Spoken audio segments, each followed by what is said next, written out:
Baik, kepada malam ini adalah malam yang pertama untuk KKR kita.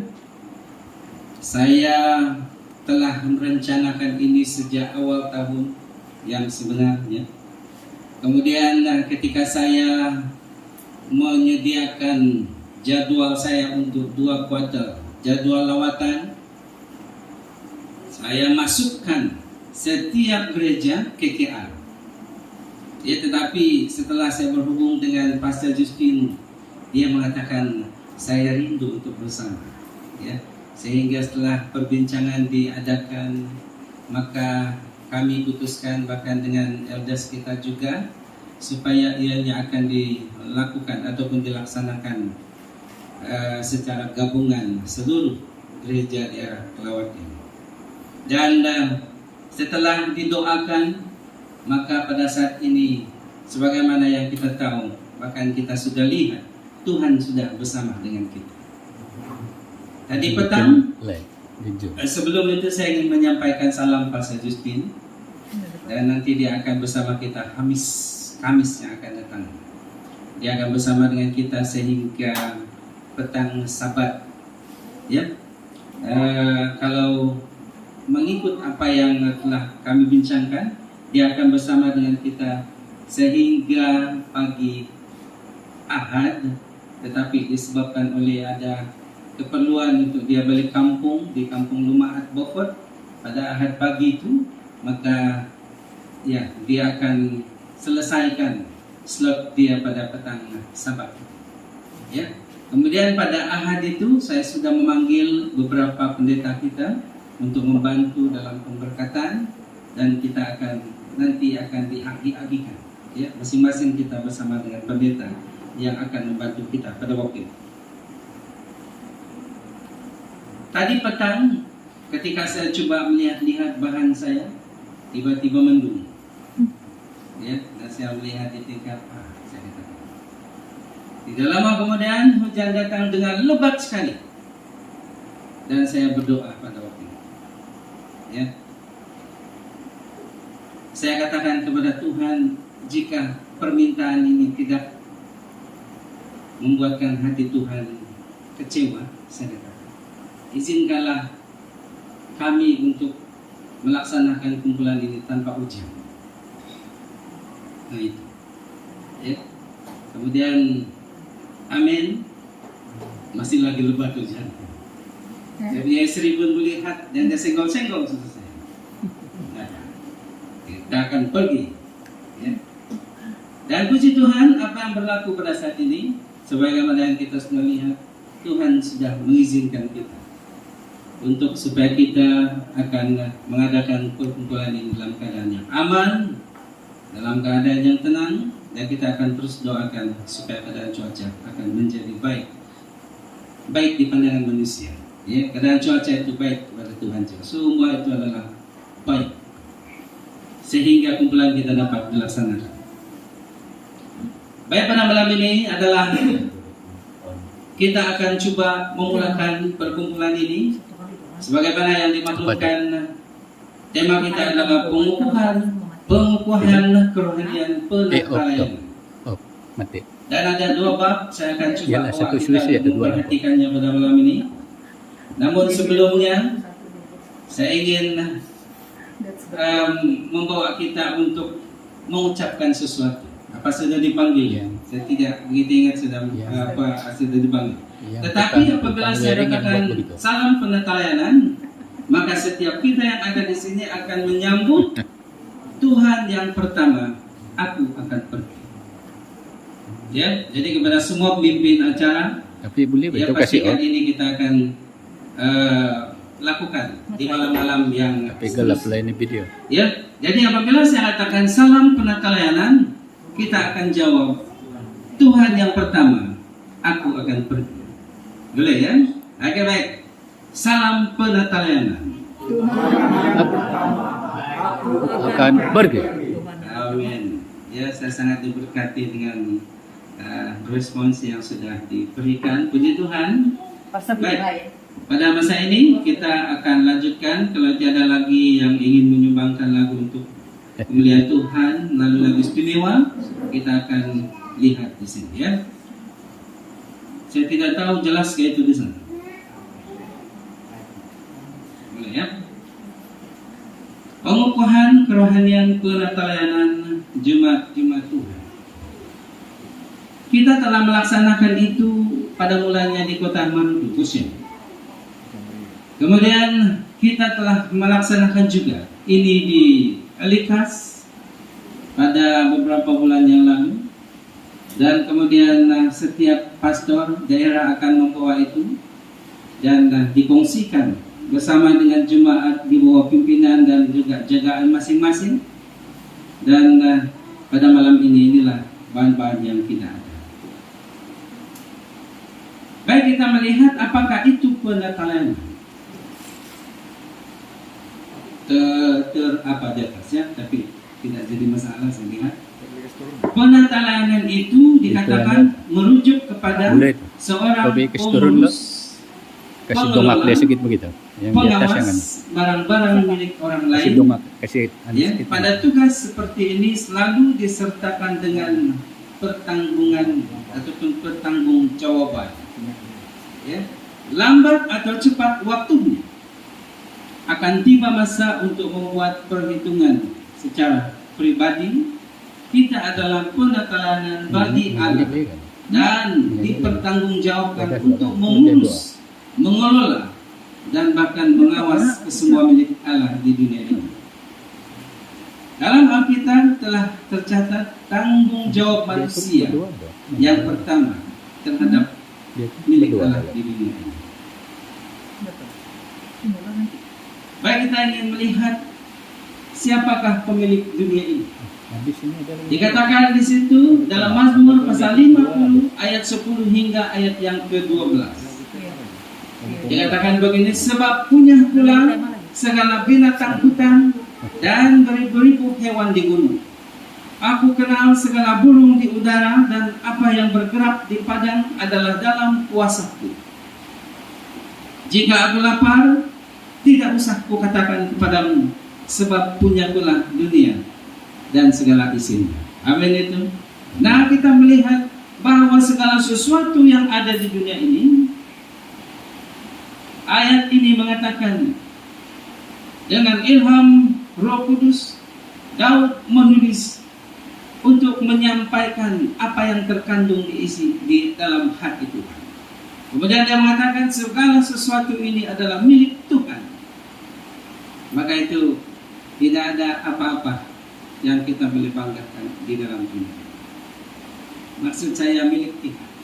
Kita tidak akan membanggakannya, sebab itu adalah milik Tuhan yang dipercayakan kepada setiap kita. Dunia dan segala isinya adalah milik Tuhan sepenuhnya. Kita hanyalah menumpang untuk seketika saja. Amin ya. Berapa lama kita menumpang di dunia ini? Ya, lihat saja ya Mazmur 90 ayat 10 itu.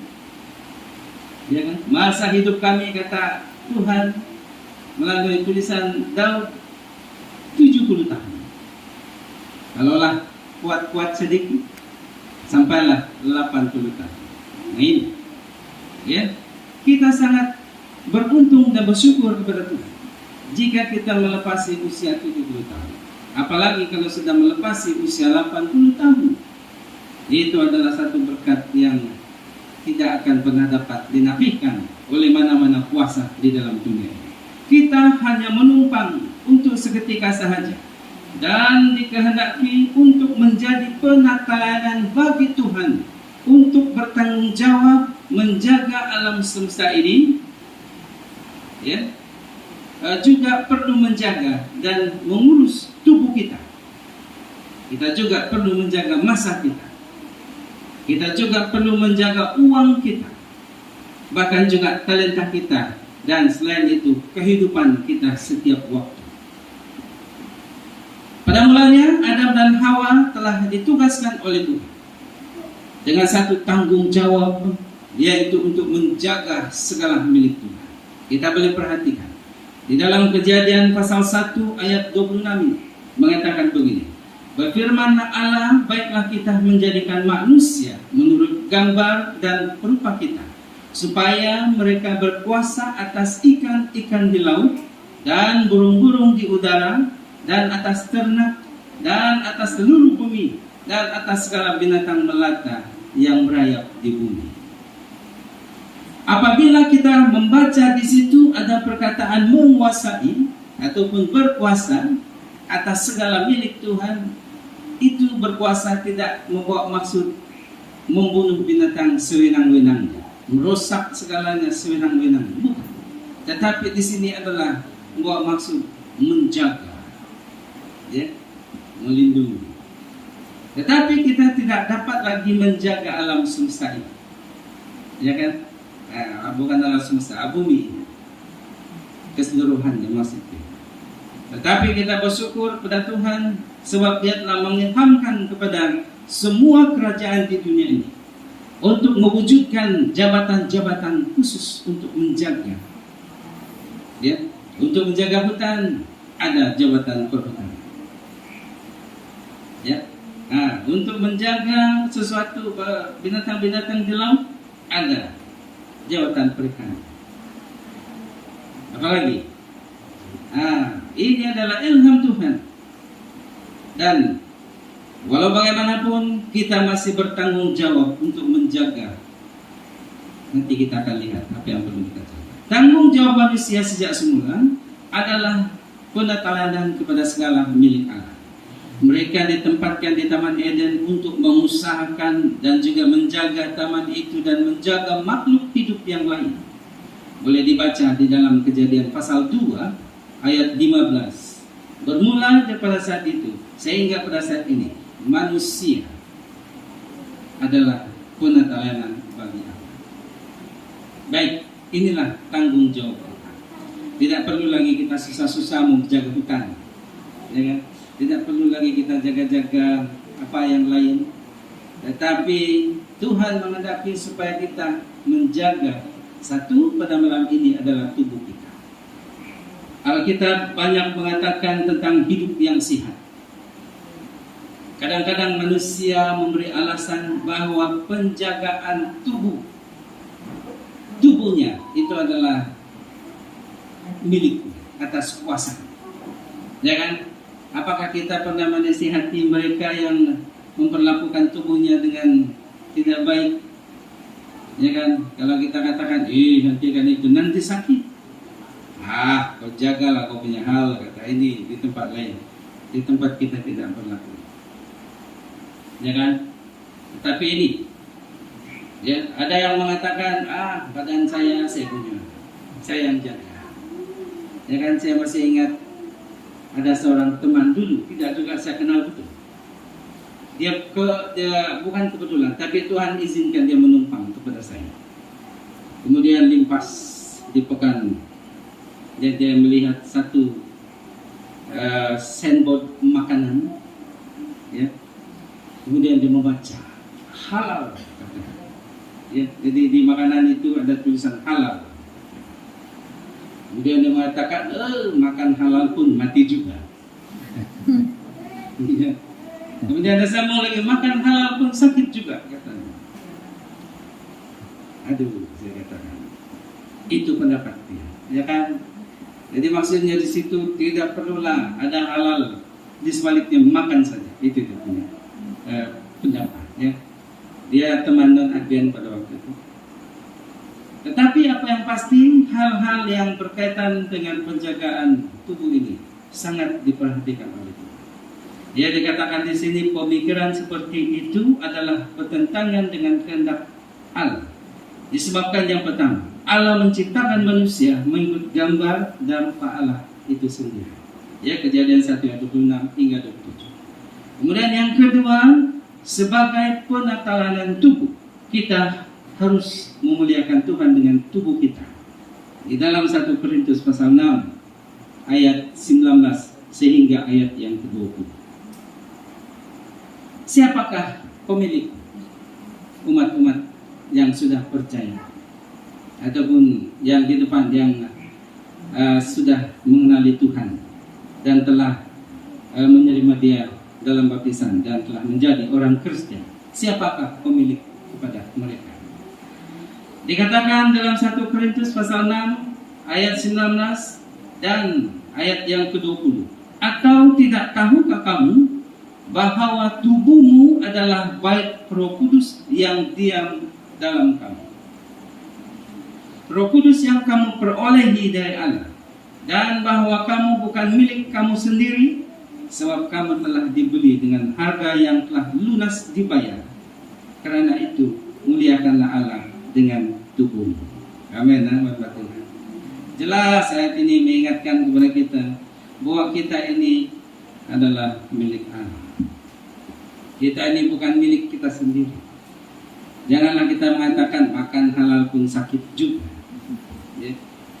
Makan halal pun mati juga. Janganlah kita pernah mengangguk kepala untuk menyetujui pendapat yang sedemikian.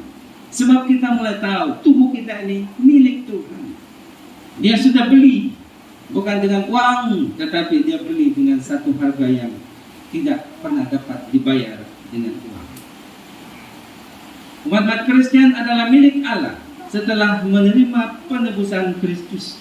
Maka dengan itu orang-orang Kristen perlu menjaga tubuhnya dengan baik, ya, menghindarkan diri atau mengelak dari segala sesuatu yang boleh merosakkan tubuh, ya, dari segi mental, fisikal dan juga rohani, kerohanian kita. Umat-umat Tuhan semestinya menolak ini, menjauhkan diri daripada benda-benda yang boleh membuatkan bait Allah ini rusak oleh kesalahan. Kita harus mengatakan tidak kepada sesuatu yang boleh merusakkan tubuh ini. Kalau kita melihat apakah yang boleh merusakkan tubuh ini mengikut kajian para dokter, alkohol, dia bahkan kafein, tembakau, ya, bahkan juga daging binatang haram itu boleh merusakkan kesehatan itu, boleh merusakkan bait Allah. Kita melihat, kita pergi ke sini, ya, kesan alkohol kepada mental dan juga fisikal kita sebagai manusia. Dikatakan di situ yang pertama, kesan dia kecelaruan tingkah laku dan pikiran, ya, celaru, tidak mengerti. Kita lihat kesan dia luar biasa sekali, kesan ini. Yang kedua, keresahan dan kebingungan, lalu keresahan, bahkan bingung. Kalau tidak ada alkohol bingung, ya. Dan selanjutnya kekeliruan. Kebingungan, kekeliruan ini tidaklah ada perbedaan. Dialah juga itu, ya. Kemudian yang keempat situ, hilang ingatan sementara atau kekal. Ya, saya setuju ini, ya kan? Saya masih ingat nenek saya dulu, ketika dia mabuk dulu, ya, sebab dia hidup zaman British. Kita tahu British ini memang disukai, ya, ketua kampung dia. Ketika dia mabuk, tanya namanya, dia tidak tahu. Dia tidak tahu. Tetapi bermula masuk daripada pintu depan itu sampai di atas katil speaking English. Nah ini dia, ya. Kami masih kecil, apa sudah nenek cakap ini, ya. Dia mulai hilang daya ingatan seketika. Tanya, siapa namamu? Nah, itulah dikatakan hilang ingatan, daya ingatan. Bahkan juga boleh jadi kekal, tetapi mungkin tidaklah berlaku di tempat kita, kehilangan daya ingatan kekal. Tetapi di tempat lain yang betul-betul kuat untuk mengamalkan budaya ini, mungkin juga sudah pernah berlaku. Kemudian yang selanjutnya dikatakan kemurungan. Maka ada murung, ya, ataupun tertekan, ya, seperti dia selalu bermasalah dalam hidup. Bahkan juga ada kecenderungan untuk membunuh diri. Mari kita lanjut. Yang ketujuh, kerusakan otak. Wah. Kerusakan pada hati. Ya, saya pernah terbaca satu artikel mengatakan apabila kita meminum alkohol, dia boleh mengakibatkan hati kita luka. Ya, hati ya, sini hati. Hati ini panjang sampai sini. Ya, bahkan dia boleh merusakkan empedu lagi, buah pinggang. Ya, dan bahkan dikatakan di sini kerusakan pada hati, kerusakan pada saraf, memberi kesan kepada janin untuk wanita yang sedang hamil. Ya, di barat banyak ramai wanita yang suka minum. Ya. Yang ke-11 melemahkan syahwat laki-laki, hati-hati laki-laki. Ya. Dan yang ke-12 kerusakan buah pinggang. Saya masih ingat saya berkenalan dengan seorang teman dulu. Ya. Saya masih lagi 20-an. Dia masa itu sudah 40-an. Jadi dia berjalan di, katakan kenapa jadi begini? Hai, inilah ini. Atau dia bilang senampak. Wih, kenapa? Kena buang sebelah buah pinggang ini. Kenapa? Saya katakan inilah dulu masa muda ini kuat betul minum. Katakan. Nah, inilah dikatakan kerusakan buah pinggang. Jadi hati-hati, wabah Tuhan, tubuh kita ini adalah milik Tuhan, tempat Tuhan tinggal, bahkan dikatakan Ka'bahnya. Dalam 1 Korintus 6 ayat 10, Tuhan mengelahkan kepada Rasul Paulus untuk menulis. Kemudian dia mengatakan pencuri, orang kikir, ya kikir ini kedekut, lokek ya, pencuri, orang-orang lokek ini, ya, bahkan pemabuk dikatakan di situ. Ya, pemfitnah, penipu tidak akan mendapat bagian dalam kerajaan Allah. Mengapa? Sebab apabila kita mengamalkan pengambilan alkohol yang berlebihan, maka dia boleh merusakkan tubuh kita yang adalah bait Allah. Baik, yang selanjutnya dikatakan di situ adalah kafein. Wah, kafein tersembunyi di dalam minuman yang populer di dunia ketika ini.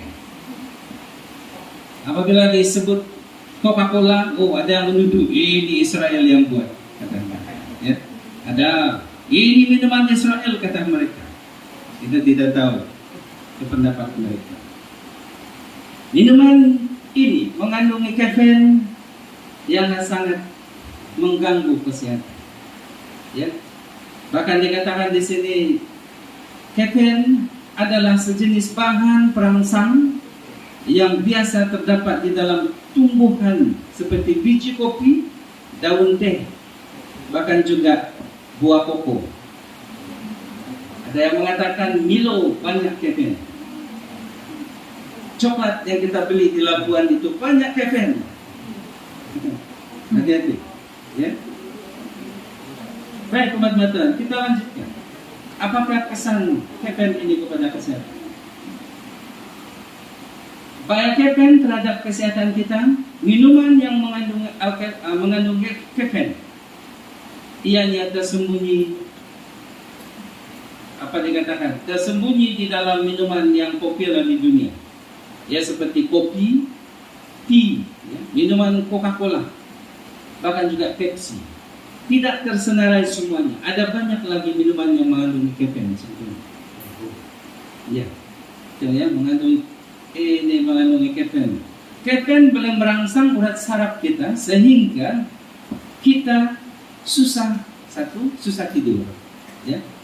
Yang kedua sakit kepala, senak, ya, bahkan meningkatkan denyutan jantung. Tubuh menjadi lemah jika ketiadaan kafein ini. Ya, bahkan ini yang hati-hati, mudah marah. Ya, kita akan cepat melenting dan banyak lagi kesan yang lain yang boleh membinasakan bait Allah ini, tubuh. Ya, saya masih ingat ada penjaga gate, kalau kami itu penjaga gate, security. Yang sekali saya melihat ada bekas-bekas kopi di situ. Dikatakan, inilah, dikatakan, apabila saya minum, saya tidak mengantuk lagi. Ya. Sebab dikatakan di sini kafein membuatkan kita susah tidur. Ya. Tetapi mata Tuhan telah merencanakan jadwal-jadwal kita boleh. Masa kita tidur itu adalah siang, malam, ya. Bukan siang, malam. Ya. Nah, masa kita tidur untuk boleh. Jadi bayangkan saja masa kita sudah mau tidur, kemudian kita minum kafein, terkendala tidur kita, dan ini mengganggu kesehatan kita. Ya. Bahkan satu artikel saya pernah baca. Saya membaca kesan lambat tidur adalah kerusakan otak. Maka itu tidur hati-hati. Ya perlu tidur yang cukup. Sebab itu boleh merusakkan otak kalau selalu lambat tidur. Ya, hati-hati. Sama-sama kita berusaha untuk supaya kita mempunyai waktu tidur yang cukup untuk menjaga kesehatan otak kita. Nah ini kafein, bahaya dia untuk tubuh kita yang adalah baik alam. Yang selanjutnya tembakau. Ya.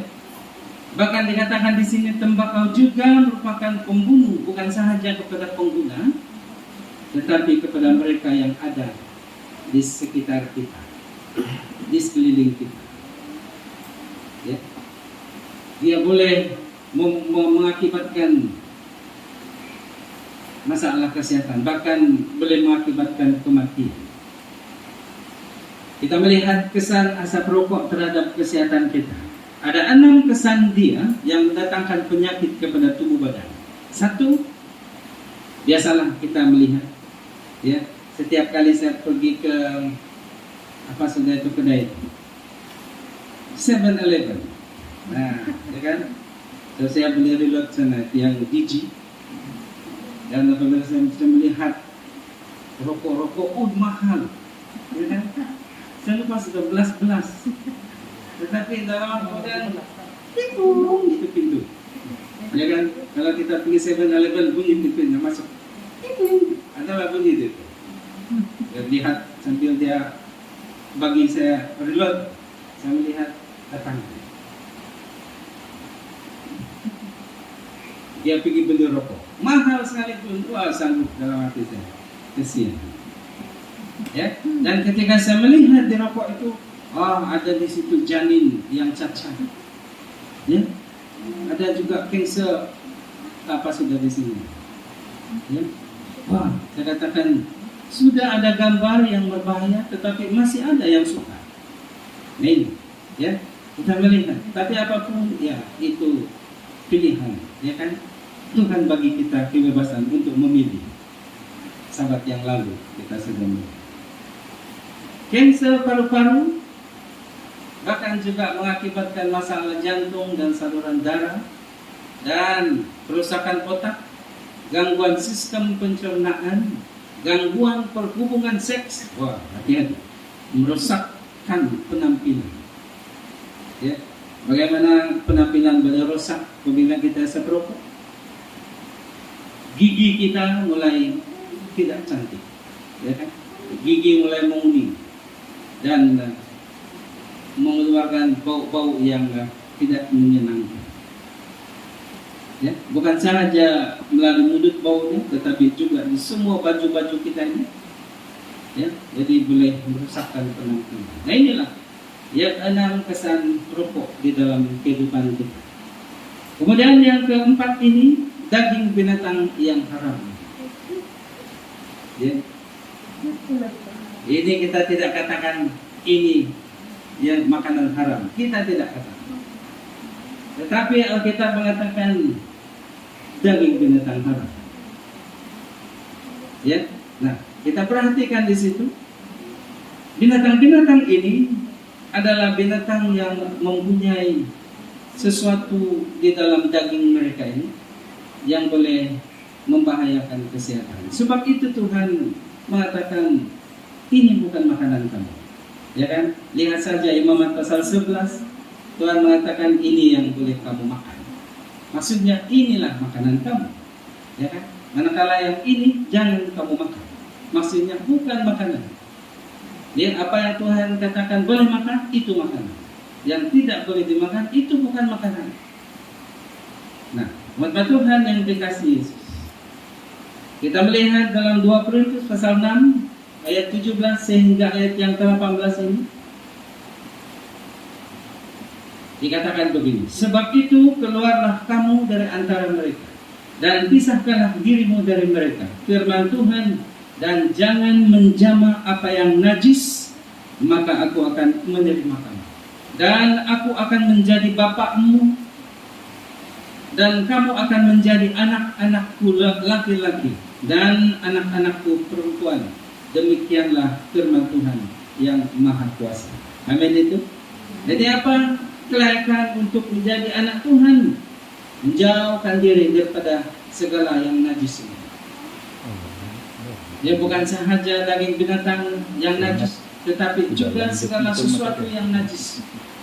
Dia dada, obat-obat, bius dan semuanya yang terlarang itu juga adalah suatu yang termasuk dalam golongan najis.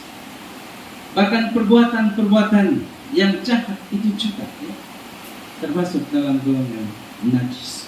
Tuhan mengatakan jangan jamah, jangan sentuh, atau sudah pasti jangan lakukan, supaya kamu layak untuk menjadi anak-anakku, katakan. Supaya kita akan menjadi anak-anakku. Baik, kita melihat apakah akibat jika kita tidak menurut. Kita perhatikan di situ. Tidak tahukah kamu bahwa kamu adalah bait Allah dan bahwa Roh Allah diam di dalam kamu? Jika ada orang yang membinasakan bait Allah, maka Allah akan membinasakan dia. Sebab bait Allah adalah kudus dan bait Allah itu ialah kamu, dikatakan oleh Tuhan melalui tulisan Rasul Paulus. Nah, kita melihat apabila kita lalai dalam penjagaan tubuh ini, kita memasukkan sesuatu yang tidak sesuai sehingga berlakunya masalah kesehatan disebabkan oleh perbuatan kita sendiri. Maka apa dikatakan? Aku akan membinasakan, ataupun Allah akan membinasakan.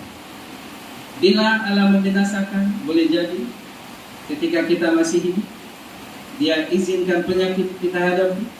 Bahkan apabila Dia datang kedua kali, akan berlaku pembinasaan pada waktu itu. Itu boleh dilihat di dalam Korintus pasal 3 ayat 16 dan juga ayat yang ke-17. Allah akan membinasakan. Di dalam Yesaya pasal 66 ayat 17, mereka yang menguduskan dan mentahirkan dirinya untuk taman-taman dewa dengan mengikuti seseorang yang ada di tengah-tengahnya, yang memakan daging babi dan binatang-binatang jijik serta tikus, mereka semuanya akan lenyap sekaligus. Demikianlah firman Tuhan. Nama Tuhan yang dikasihi, apabila kita lihat tajuk kecil untuk ayat-ayat ini, dia adalah keselamatan sesudah penghukuman, ataupun yang diselamatkan ketika penghukuman adalah mereka yang tidak menyentuh binatang-binatang haram ini, bahkan tidak mengambilnya menjadi makanan. Dan kepada sesiapa yang melakukan itu, maka Tuhan mengatakan semuanya akan lenyap sekaligus. Ya, kalau masa saya di Thailand dulu, kami pergi pasar Bangkok, pasar malam.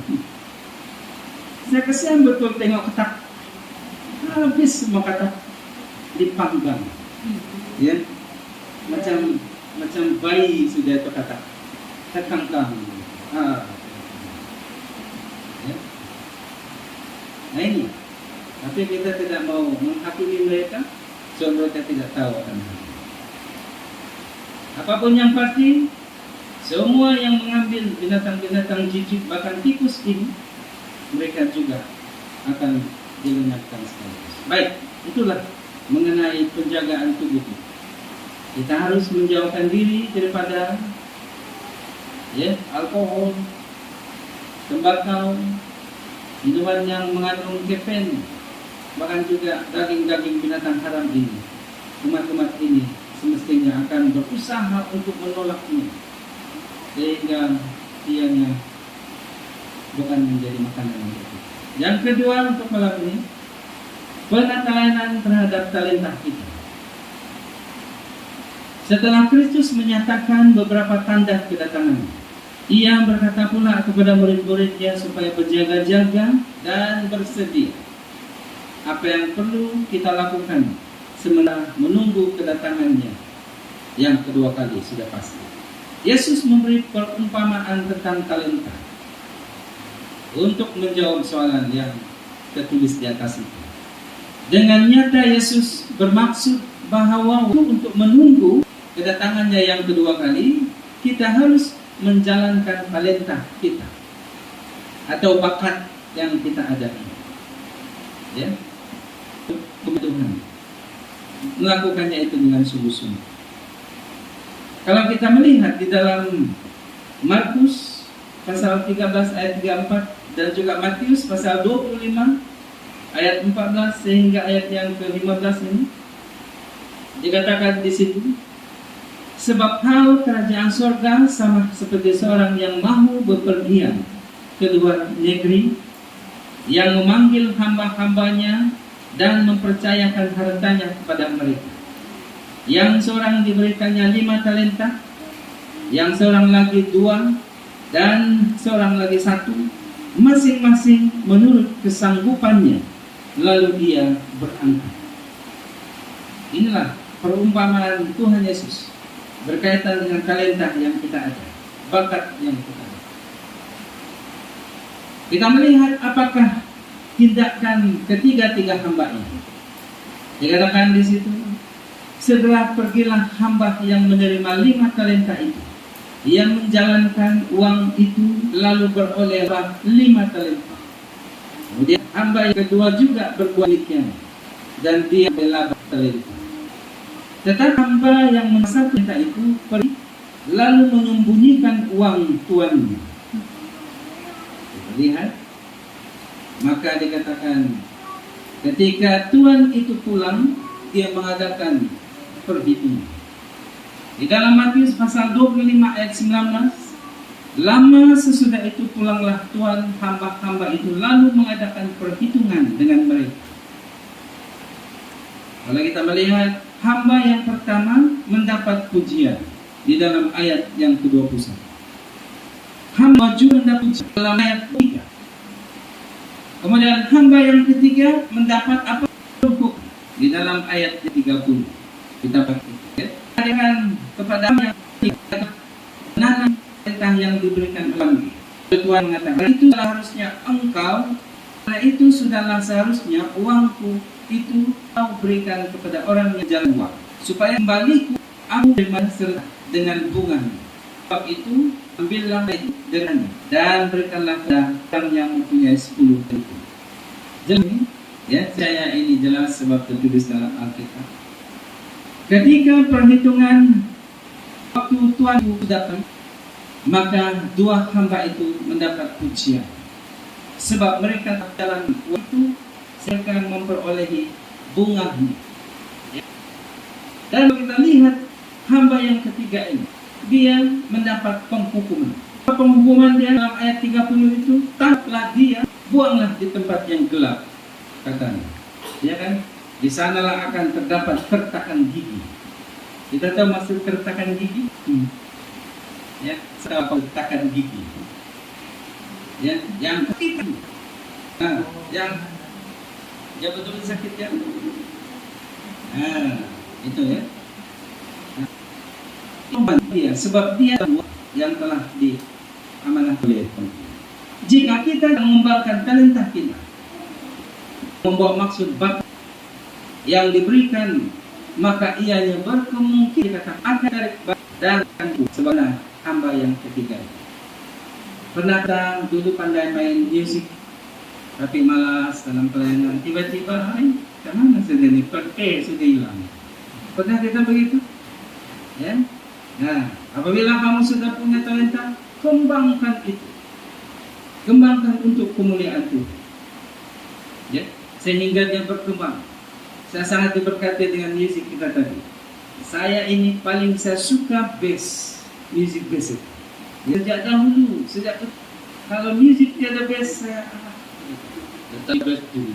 wow. talenta yang ada pada bukan saja untuk memainkan musik, tapi juga untuk lain-lain yang lain.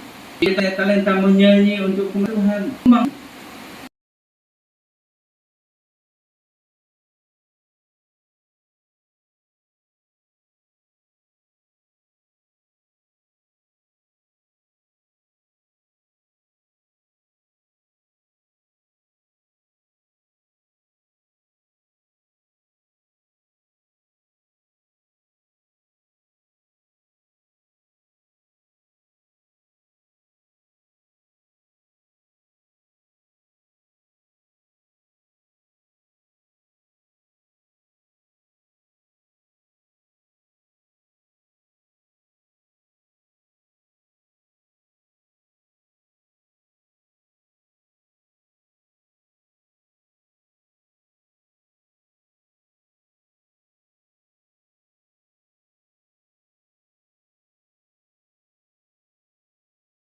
Tidak kembangkan, itu adalah sama dengan hamba yang ketiga, yang mana dia membumikan talenta itu. Hamba Tuhan yang dikasihi Yesus, kembangkan talenta, sebab talenta itu adalah pemberian Tuhan. Saudara yang dikasihi Yesus, kita adalah penata layanan kepada milik Tuhan yang ada di dunia. Tanggung jawab ini sangat mencabar.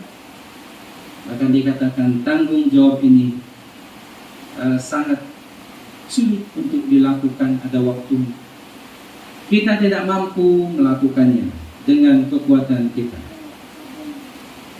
Namun apa yang pasti di dalam Filipi pasal 4 ayat 13 dikatakan, segala perkara dapat kutanggung di dalam Dia yang memberikan kekuatan kepadaku. Kita tidak mampu untuk melakukan itu, tetapi apabila kita panggil nama Tuhan untuk memohon bantuan untuk supaya kita dapat melakukan itu, maka Tuhan tidak pernah membiarkan kita. Dia akan datang menguatkan. Maka itu pada saat ini, marilah kita berjanji kepada Tuhan, saya ingin menjaga tubuh ini. Bahkan saya ingin mengembangkan talenta, bakat yang Tuhan berikan kepada saya.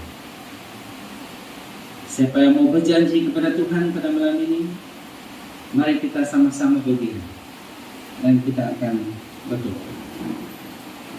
Kita berdiri dan kita berdoa. Kita berdoa. Allah Bapa kami yang di surga, Tuhan yang kami sembah, Tuhan yang kami kenal hanya melalui Tuhan Yesus Tuhan kami.